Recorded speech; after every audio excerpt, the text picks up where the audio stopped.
Chairman, Mr. President, 2 days ago you have mentioned that wala po kayong pamasahe papunta po dito, and I'm pretty shocked that you have 1 million in your account to help our policemen, and we salute you, Mr. President, for that, and for being honest that you will be. That 1 million is for my. Wait po, Mr. President.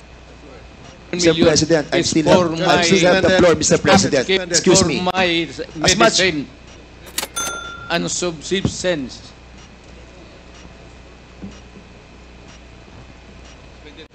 Hearing resumed. Again, let me remind everybody to please calm down. Let the person talking finish his sentence first before you interject. Okay? Yun lamang po ang aking paalala sa lahat. Mr. President, Mr. Chairman, yung pong 1 million na ipagkakalob po ninyo will go a long way. And we are very thankful because marami pong mga officers po natin, mga kapulisan po natin na natanggal na po. As a matter of fact, to be exact with that, Mr. Chairman, 195 officers na po itong na-dismiss. Nasira po ang kanilang buhay, nawalan po sila ng trabaho, they were humiliated, their dignity was lost, and Mr.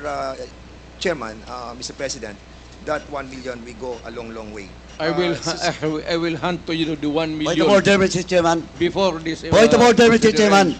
What is the rule that was violated? What is the point of order of Congressman Paduano? The former president is speaking without the recognition of the chairman.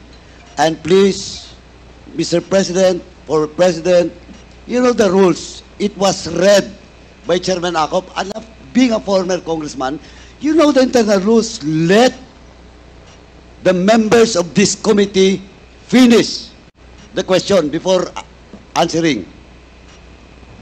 That's my first point of order, Mr. Chairman. And I hope the former president understand Nakalimutan the rules. ko na yun. Yung rules na yun. Oh, now, I now want you. Hindi Pinapaalala ko po. I'm not. Now again, Mr. Chairman.